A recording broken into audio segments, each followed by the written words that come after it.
What are we doing now, Fabrice? All right, we're going to say a few words about seed saving. Great. So now's a good time to save seed from lots of your fruiting crops, but we'll also talk about general seed saving principles. The thing about saving seeds is often it works very, very well. You'll generally get very good quality seed, and your seed will, over time, start to become accustomed, adapted to your local conditions, and that's really worth doing. There's just a few things to bear in mind.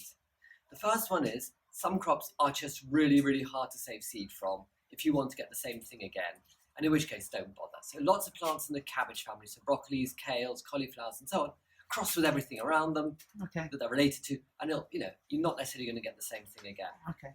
There's another group of plants which tend to self-pollinate. Yeah. This has two advantages. Firstly, it means that you can just grow, if you grow them mixed in with some other crops, you're pretty likely to get the same thing again. They won't have crossed with the plants next to them and turned into something different. Okay. The other advantage is they do well. Seed saved from small populations of plants remains healthy. They're used to being crossing with themselves, so they're used to basically being quite inbred. Okay. Whereas plants like cabbages, which cross with their neighbours like crazy, are only really healthy and produce healthy seed over the long run when they're in large populations. Okay. So we're now going to talk about a bunch of different plants you may be growing from which it's easy to save seed. Okay. Where are you carrying a cardboard box? I'm carrying a cardboard box full of some mustards. Great. Now, these are some leaf mustards we grow over the winter. That was a Japanese variety, and we let some of the plants set seed. And as you can see, one plant, Wow. a single plant makes a great big stem like this, which will have thousands and thousands of seeds on. Yeah. When these were drying off, we took them off, we put them in a cardboard box to dry off, and then put this down, and then we just basically crushed the seed pods, and millions and millions of little black seeds came out. Wow. We've been sowing these seeds. In fact, they are there, and they're coming up like cress. Brilliant. So with no special care, these things just did fine.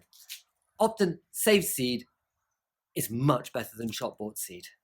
So you could use that in cooking, mustard seed. It's a different kind of mustard. You could give it a go, but it's not that mustard. It's not that mustard. It's it's a leaf mustard. Okay. You can give it a go. I mean, I don't know. I mean, you could sort of sputter them in oil and see if it's tasty or not. Yeah, so that's mustard seeds. Now these is probably not the best example of something you do at this time of year because this flowers in the spring. Okay. So this is something you can do with the winter salad you're getting now. Okay. Again, some of the things we've got here will cross like crazy. So things like the pak choys, probably not so easy to do. But mustards tend to self-pollinate, whereas most things in the cabbage family like the pak choy outcross. Mustards are easy. Mizuna, give it a go. Even if it's not 100% what you had before, it will still do the job. Other good ones we've got here actually are things like parsley, very good. Coriander's easy. The chervil, that will all set viable seed you can reuse. So, leave a few plants to set seed. Once you've done it, is that all it is basically? Yeah, great. Right. So, saving seeds from chilies and peppers, really easy. But there's a few things you've got to remember. Yeah. Firstly, you take your seeds from ripe fruit. Okay. So look at these. So when these are yellow ones. These are yellow ones. They don't go red. They won't go red yet. So you basically get them when they've got to their final colour. Yeah. Some chilies can be a bit confusing because it goes through several colours as they ripen. But this one starts off green, goes to this kind of bright canary yellow. Great. That's beautiful. That's the first thing. The second thing is chilies and peppers tend to self-pollinate. Yeah. So generally, saving seeds for them, you should get what you sowed, but they can cross, even though they don't have to. Okay. Problem with that is, if you've got chilies and sweet peppers growing together, and you harvest the seeds from your sweet peppers, you can end up with chili pepper hybrids, which are hot next year. Right. Are these really hot, these ones? These are really hot. So you should be wearing gloves. I should be wearing gloves for what I'm about to do now. In fact, I'm going to regret this because I'm put my fingers in my eyes and then the shooting is going to stop. Right, so you basically just open them out. Yeah. And you got your seeds. And do you dry them before you put them in the ground? Yeah. So drying them is not about something you've got to do to prime them for germination. Drying is about preserving them. Right. So to dry these, the best way is to air dry them first. Just put them on some newspaper or something in the shade, but somewhere warm. Yeah. Don't put them on the radiator where they're going to cook because that will kill them. Right. And then to make sure any of your seed you collect is super dry, you can bake some rice and then in a jam jar, half fill it with the baked rice, which will have all the moisture driven out of it, Yeah. and then in a little kind of like a little net bag, let's say bottom of some tights or something, Yeah. put all your seeds in, put the lid on tight, and then the rice will suck out the residual moisture. And then you will have seed, which in the case of chili should last 5 years. Wow. So, or possibly even longer. So yeah, so a lot of the seed is actually really quite long-lived. Okay. But that's it. So now, one other thing about crossing, some chilies are easy. This chili is actually a South American chili, and it's not related to most of the other chilies we've got in the greenhouse. Okay. So last year we saved seeds from these, and all the seed came up true. Okay. This year we're growing it. Next to it is actually a related species, a related variety in the same group. It may not be so straightforward to do that this year. Okay. If you want to minimise the risk of plants crossing, you could have, let's say, one plant indoors, let's say in a polytunnel or on the windowsill, and another plant outside. Okay. Or if it's going to be in a polytunnel, you can maybe put a mesh cage over them if you're really, really keen on getting pure seed to stop pollinating insects taking pollen between them. Or just give them a bit of space. Yeah. Okay, what are we doing now, Fabrice? Right. We're going to talk very quickly about saving seed from tomatoes. Oh, brilliant. Because everybody got given loads of tomato plants this time, so let's talk through how we do it. Tomatoes. Right. It's really easy to save seed from tomatoes, and tomato seed is actually quite expensive, so it's really, really, really worth doing. Every year we save seed from tomatoes actually now. It's saving us loads of money. There's just one or two things to bear in mind from tomatoes. Firstly, harvest your seed from a ripe fruit. Just do that. In fact, an overripe fruit's great. Yeah. In fact, you can also take the seed out of a tomato just before you're going to eat it. And so what you'll do is when you get your seed out, when you harvest your seed, you'll get little tomato seeds in these little jelly pouches. Yeah.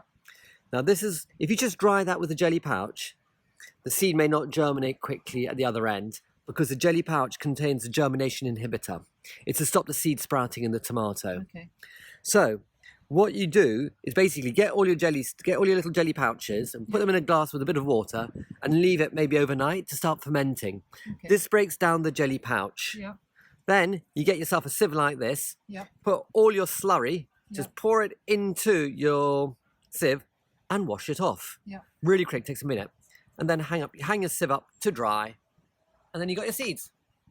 The tomato seeds, and then what? You dry them over winter. And then you dry them again in a jar with some rice if you can. You don't really have to, but if you Just want, keep them if you want to store them a long term, then it's worth doing that. But if you want to keep them over the winter, they'll come back anyway. In the fridge with some baked rice, in a sealed container, then seeds last forever. Relative to whatever. The worst thing you can do is keep them in a damp greenhouse. Okay. That's absolutely the worst place to keep seed. Another crop that's very easy to save seed from are French beans. French beans more or less always self-pollinate if you give them at least a few meters space between them and another variety of bean. But they're slightly more complicated than things like tomatoes and peppers, which are crops that you naturally harvest when they're ripe. French beans you harvest when they're unripe. Oh, really? So this French bean will not have viable seeds in it. You'll have to let that fully mature and then make some great big beans inside, Okay. which will be black. You open this, the beans will be green. Yeah. They'll be black when they're mature in this variety. But there's a problem there. If you leave any bean on the plant to ripen, it will send a signal to the plant to stop making more green beans. Okay. So the best way to do it is to choose a bean that's already doing what you want, looking just about right, Yeah. and then just say that's going to be your bean for bean seeds. Okay. It also means that your beans have time to ripen, because we're now in September, October, Yeah, I was going to say. and these beans may not ripen to make really good beans at the end of the season, particularly if it turns cold and wet. Yeah. So yeah, basically, have your designated bean plant. If you're growing a lot of beans, and say, I'm going to save seeds from 1 or 2 plants, Yeah, you pick good ones. and leave the rest. Runner beans, it's exactly the same, but runner beans cross like crazy. Now, I can't tell one runner bean from another, so that doesn't bother me. Okay. But if you want to be true to type, you need to isolate your runner beans by quite a big distance because they're pollinated by things like bees, which can fly for miles. Brilliant. So, easy one is French beans, dwarf French beans, climbing French beans. Just save the beans at the end of the year and you'll pretty much get the same thing. Okay. If you grow your beans as a mixture, you will get some kind of drift there.